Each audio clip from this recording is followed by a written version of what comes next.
to discontinue the Lord of the Rings reads for a while.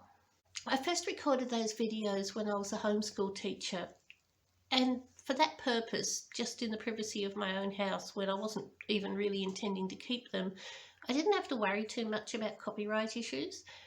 And I have gone over them and removed parts and re-recorded parts to try to make them compliant.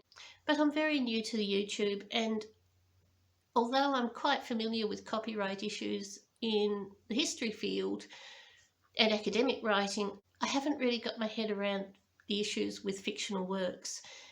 And I'm just really scared of overstepping, and it is really hard to figure out what exactly is fair use and what isn't. Even trying to avoid the basic premises of the plot, I find it very hard to know if I've succeeded, because to me, everybody gets something different out of it, so it's hard to gauge.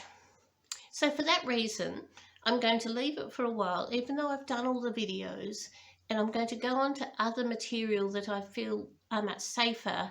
And down the track, I'll have another look at those Lord of the Rings ones, and maybe I'll feel more sure of myself and I'll be able to post. So instead, I'm going to read a book that I'm absolutely certain is in the public domain. It's completely obscure. I doubt anyone will have heard of it, and it won't appeal to the same readers at all, I don't think. You're most welcome to hang around and see what I say about this one, but if you don't want to do that, maybe it's worth just checking back in 6 months to see if I've returned to the Lord of the Rings, which is one of my favourites, and I do have a lot to say about it, and I've really enjoyed reading it.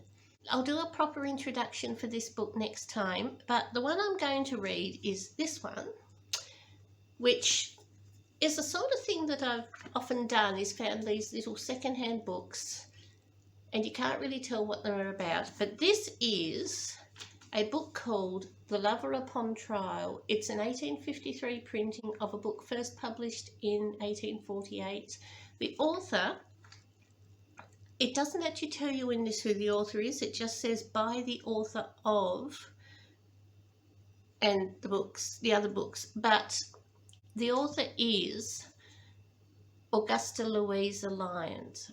And I'll talk more about her next time. If you're curious about a book that's very obscure, that never really took off, but actually has quite a nice little story, I'll begin this next week. See you then.